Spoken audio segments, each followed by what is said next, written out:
Hey, today I'll be talking about episodes 53 through 55 of YanXi Palace. The Empress wants to hold a silkworm ceremony this spring. It's a grand ceremony that involves kneeling, offering sacrifices, a symbolic feeding of the silkworms, all to pray for a prosperous year of silk production. It used to be held every year, but since the previous Empress's death, it's been put on hold, a sore spot for our new Empress. When she tries to bring it up to the Empress Dowager, she says they should put it off for another year.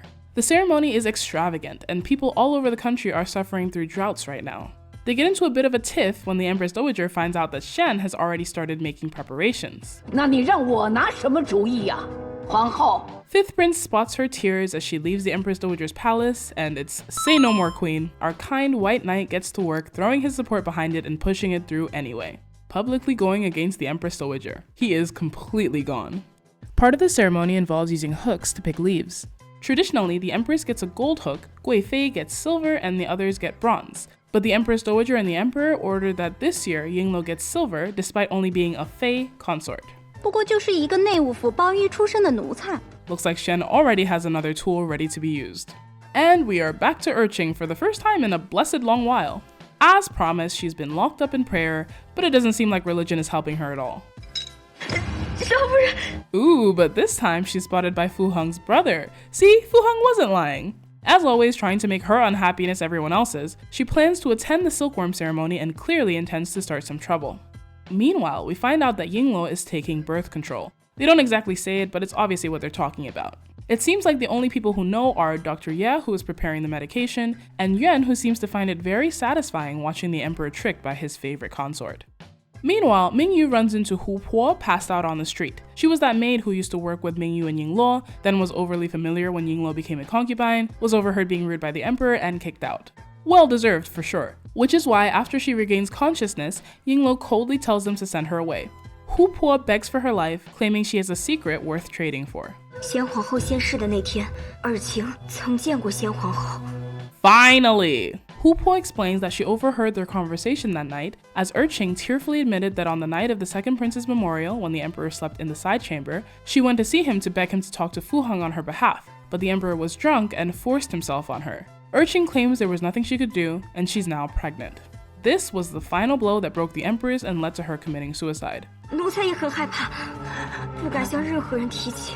Yingluo has Hu Po locked up while she figures out what to do next. With that, she has a new enemy in Erqing and an old enemy in the Emperor.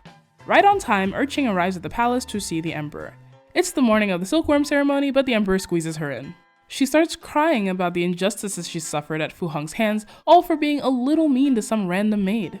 The Emperor wants to talk about something else though and asks directly about the kid.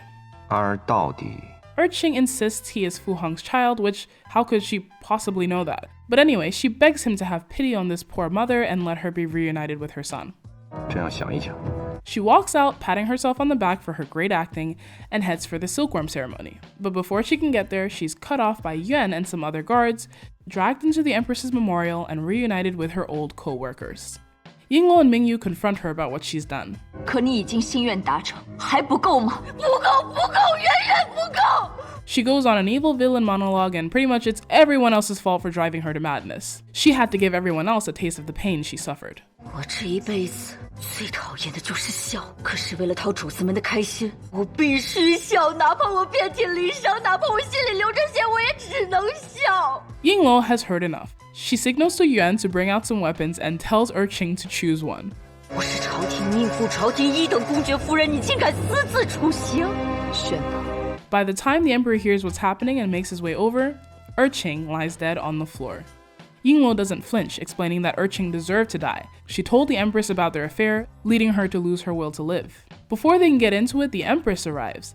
Thinking to protect Yingluo, the emperor says Erqing killed herself out of sadness about the empress, 4 years after it happened. The empress goes along with it and even starts making plans to clean things up. The emperor tells Yingluo to go back to her palace so she can recover from her sickness. 皇上，臣妾病了吗？病了。 The emperor leaves, but before Yingluo follows him out, she has a quick chat with our dear empress. 将琥珀送到我面前的人是你。 Another Xian special, but again her hands are squeaky clean. 你断定我必杀尔晴，借刀杀人。 Whatever Xian did or didn't do, Yingluo is now a murderer, and there's once again a huge rift between her and the emperor. Well played as always, Xian. The Emperor can't stop thinking about how his mistake caused so much pain for his wife, and honestly, I don't think this is something he should be blaming himself for. He was drunk as hell and Erqing did it on purpose. There are plenty of other actual mistakes he's made that he should be blaming himself for. But anyway, I'm happy to say it seems he's come to understand Rongyin more after her passing. 不是他多情，是朕太无情。 He's heading back to the palace to hopefully set things right with Yingluo, but then he happens across some servants in the midst of taking out medicine to sell outside of the palace.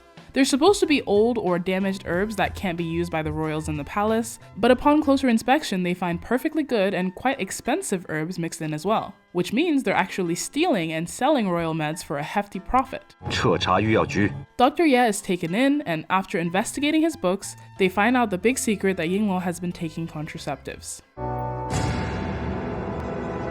Yep, another grade A Xian scheme. Of course, she didn't force Yingluo or anything, but she found out about the contraceptives and then orchestrated this whole medicine thing, knowing it would come out once they checked Ye's books. 皇上， The Emperor confronts her and Yingluo doesn't try to deny it. He finally addresses the elephant in the room that every move she's made, including getting close to him, was all in service of getting her vengeance. She's only ever treated this like a job, and she doesn't actually love him. 是我就是为了给先皇后报仇，才成了您的妃嫔。既然现在已经报了仇，皇上对于我来说也就没有了利用的价值。 She also makes it clear that she's never forgotten or forgiven his treatment of Rongyin. That if he feels used, imagine how much worse it is for all the women he treats like toys. Finally coming to terms with how blind he's been, the Emperor hardens. He says he feels no guilt for what happened to the previous Empress, and even in death, he will continue to make use of her for his political needs. 朕是对你太好，让你忘了一件重要的事儿。朕是个帝王。 He reminds her that whatever her reasons, she now belongs to him and always will. She will grow old and die in these walls. He leaves, telling her to stop taking the contraceptive medication. She won't be needing it anymore. I couldn't have asked for a better confrontation now that this has finally come to light. Just awesome. This is the question that has always been in the back of my mind, and now it's all out in the open. It is so satisfying to see the Emperor get a taste of his own medicine in a sense, and see that he's not the only one who can have more than 2 thoughts in his head at a time. With all the people he's used, it's just so mind-boggling to him that someone could be using him as well. I do think he really fell in love with her, but then he was meant to. If Yingluo is acting in a way that she knows will entice him, then is he really falling for her or for the act she's putting on? I guess that comes down to how much of her personality she's faking. I mean, she really is smart and funny and tricky and all those things he loves about her, so... And also, is Yingluo being completely honest when she says she doesn't care about him at all? If she really meant everything she said, then she's used him, she's done with him, whatever. Why does she seem so hurt? I'm finally starting to see the potential for real love here. Now they've seen each other's real selves, and if they can get through this, they can probably get through anything. For now though, it's just hurt feelings everywhere. After Chun and now Yingluo, he's never gonna fall for any one of these scheming women ever again. 皇上怎么一个人站这出神？ Right? Ugh, honestly though, Xian is the best schemer I have ever seen. She bides her time, gets information, uses it perfectly with never a thread leading back to her. Yingluo put it best when it comes to her schemes. 后悔吗？不，我不后悔。这个就是皇后高明的地方。 Exactly. She didn't force you to do a thing. She put the information out there, knowing exactly how you would respond, and now you're left not even able to blame her, not even able to regret your actions. It was the same with Chun. Xian did stir the pot, but in her heart, Chun did want Yingluo gone. She did want her son to stand out as crown prince. She acted on her own wishes, and in the end, she got her comeuppance. Not to mention, Xian is also so great at telling people what they want or need to hear. From Hongzhou, who is absolutely obsessed with her now, to the Emperor, giving him just the words he needs to hear right now at his lowest point. 您是至高无上的天子，没人有权对您指手画脚。 When you're feeling so shitty for the things you've done, how perfectly seductive those words are. Yeah, I'm the son of heaven. I wasn't wrong, it was all of them. When Yingluo finally brings Xian down, I pray it's in a way that does justice to her because she is brilliant and deserves the respect. Till next time, thanks for watching.